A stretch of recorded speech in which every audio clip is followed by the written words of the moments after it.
apologise. This is going to be another boring video on the S900, the Akai S900, I'm sorry. But this is really, coming from an old diehard like me who loves old shit, replacing one's floppy disks might seem a little bit trivial, but one of the best investments I made for it has been a floppy emulator. She rolls. Yeah, basically what led me on all of this was my floppy disks on the S900 were failing. Actually, the disk drive itself kept failing. The original drive that Sam gave me was a bit dodgy.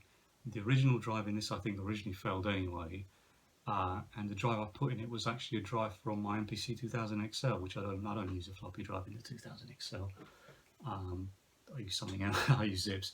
But anyway, so that kept failing, and then a lot of my discs with songs on it kept failing.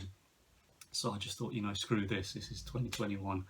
I mean, I know I'm using a sample from '86, but I thought, you know, we need decent storage. So yeah, that's what prompted me to do that. Now, a lot of people have other samplers like that, the S3200 XL, emulated E4s.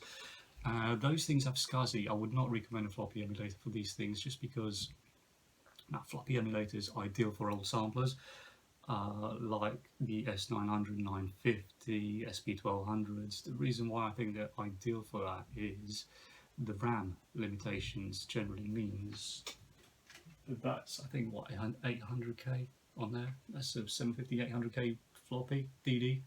So one tune, one beat, you know, it's ideal. Now, a sampler like the 3200 XL, S1000, stuff like that, 32 meg of RAM, you know, imagine how many partitions you have to split for that. On a zip drive you have 100 meg, 250 meg. It doesn't really make sense to have a floppy emulator. If you're going to have something is SCSI or IDE emulator, depending on what interface your sampler has. For example, some samplers have IDE, so it makes sense, but a SCSI emulator is really the best option, the modern option in my opinion, if you want to replace crappy discs, which is probably a sensible thing to do and something I should look into doing, but at the moment, fuck it, you know, I should, but hey.